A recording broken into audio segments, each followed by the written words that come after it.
નમસ્કાર બાળકો, માં શારદાને પ્રણામ. આપણે વિદ્યુતભારોની ક્ષેત્રો એનસીઆરટી ટેક્સ્ટનું ઉદાહરણ 1.11 કરવાના છીએ. થિયરી બધી પૂરી થઈ ગઈ છે આપણી. ઓકે, થોડા એક્સ્ટ્રા ટોપિક સાથે અને છેલ્લે બધા સૂત્રો લખાવી દઈશ. હવે પહેલાનો ડેટા સમજીએ. આ થોડો મોટો દાખલો છે એટલે ધ્યાનથી બોર્ડ પર ફોકસ કરશો. ઓકે, આકૃતિમાં એક આકૃતિ આપણને આપેલી છે.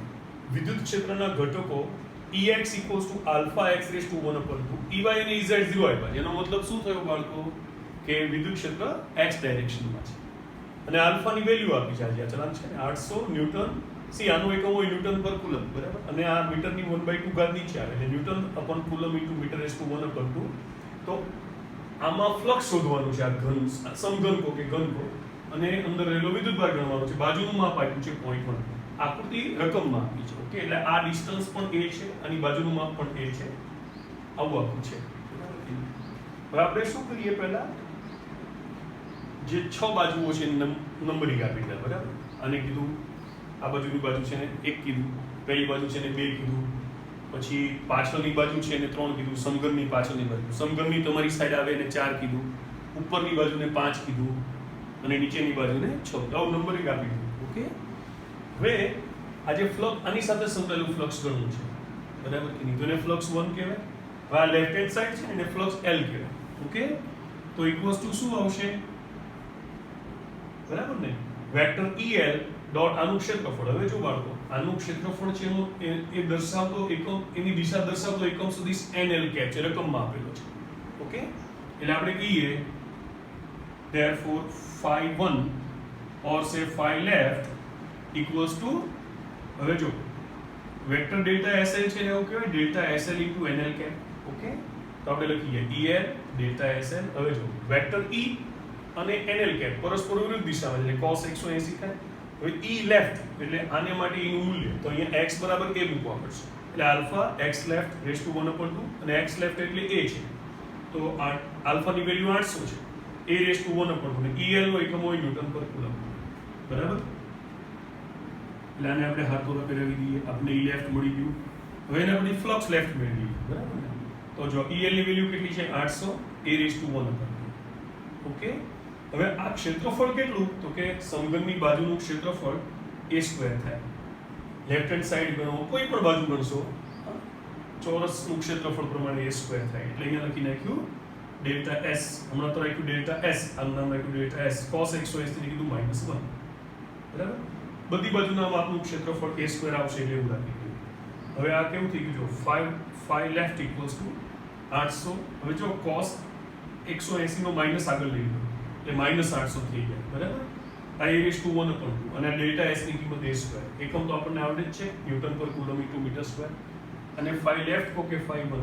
હવે phi રાઈટ વેલ્યુ, બરાબર કે? તો એમાં કેવું થશે બાળકો? વેક્ટર E અને ક્ષેત્રફળ દર્શાવતા સદિશ ની દિશા એક જ આવશે, હે ને? Vector ER dot delta vector delta SR of vector equals to ER dot delta SR into NR cap, બરાબર? તો ER ની વેલ્યુ મૂકી, આની વેલ્યુ ડેલ્ટા S મૂકી, કારણ કે બધાનું ક્ષેત્રફળ સરખું છે, અને cos 0 કારણ કે બંને એક જ ડાયરેક્શનમાં છે. હવે જો બાળકો, રાઈટ હેન્ડ આને માટે તમારે કેવું કરવું પડશે? x બરાબર 2a લેવાનું છે આ સૂત્રમાં. એટલે આપણે અહીંયા લખવું પડશે alpha into 2a raise to 1/2. એટલે 800 અને 2a રેઝ ટુ 1/2 એ પાછું અહીંયા મૂકવાનું છે. એટલે 800 into 2a raise to 1/2. Delta s કેટલા છે? a². cos 0 એટલે કેટલા છે? 1. ચલો, લેફ્ટ સાઈડનું ફ્લક્સ મળી ગયું, રાઈટ સાઈડનું ફ્લક્સ મળી ગયું. હવે પાછળની બાજુનું ફ્લક્સ જોઈતું હોય તો એનું ક્ષેત્રફળ દર્શાવતો સદિશ તો આમ આવે, આમ પાછળની બાજુ છે, હે ને? તો પછી E અને ક્ષેત્રફળ દર્શાવતા સદિશ વચ્ચેનો ખૂણો 90 આવે, cos 90 0 થાય. એટલે જે પાછળની બાજુ છે એની સાથે સંકળાયેલું ફ્લક્સ કેટલું આવ્યું? 0. હવે 4 એટલે આગળની બાજુ, તો એનું ક્ષેત્રફળનો સદિશ આમ આવશે, એમાં cos 90 આવશે એટલે 0 થઈ ગયું. હવે 5 એટલે ઉપરની બાજુ, એનો ક્ષેત્રફળ દર્શાવતો આમ આવશે, બરાબર? તો E અને આનું ક્ષેત્રફળ પરસ્પર લંબ છે, ક્ષેત્રફળ દર્શાવતો સદિશ પરસ્પર લંબ છે.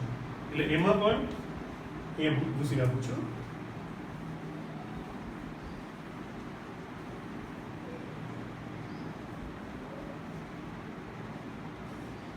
Flux phi equals to E phi dot delta S phi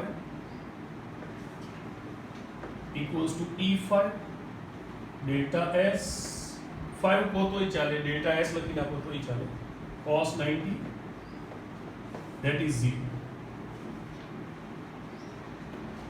એટલે E5 પણ આપણને મળી ગયા. હવે આપણે શું મેળવવું છે? E6 એટલે આ નીચેની બાજુ સાથે સંકલન ફ્લક્સ, એનું ક્ષેત્રફળ આમાં E અને આની વચ્ચેનું વેગ એંગલ 90 આવે છે.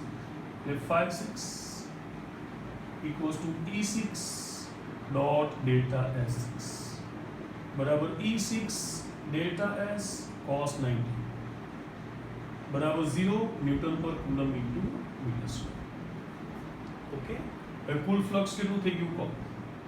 phi1 plus phi2 plus phi3 કુલ ફ્લક્સ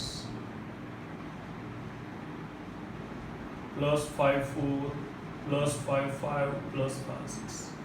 phi1 ને phi લેફ્ટ કહીએ આપણે, phi2 ને phi રાઈટ કહીએ. આ બધા 0 0 છે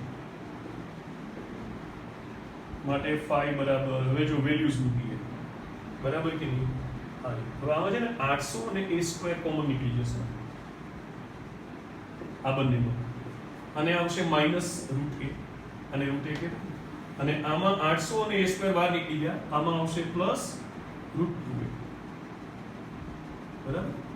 હવે equals to 800 a² into root a into root 2 minus 1. હવે વેલ્યુઝ મૂકી દઈએ માટે ફ્લક્સ બરાબર 800 ઇન્ટુ 0.1 નો square, okay, into root a એટલે રૂટ 0.1 ઇન્ટુ આને 1.414 કહેવાય minus 1. therefore flux equals to, ચલો વેલ્યુઝ મૂકી દઈએ. જો આ છે ને 0.01 છે, 800 ગુણ્યા 0.0 ને 8 જ થઈ જશે બરાબર. આ 0.1 ની વેલ્યુ મેળવીએ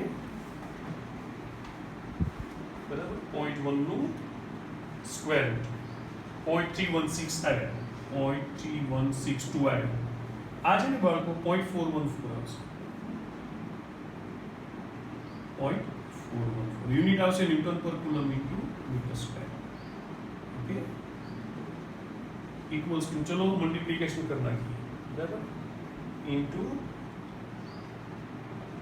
0.414 ઇન્ટુ 8 1.047 ન્યૂટન પર કુલમ ઇન્ટુ મીટર સ્ક્વેર. આ તમારો આન્સર આવ્યો નેટ ફ્લક્સનો. અહીંયા કોઈ લખી નાખીએ બરાબર, માટે ફ્લક્સનો આન્સર આવ્યો 1.047 ન્યૂટન પર coulomb into metre square can be written as 1.05 nearly equal according to text.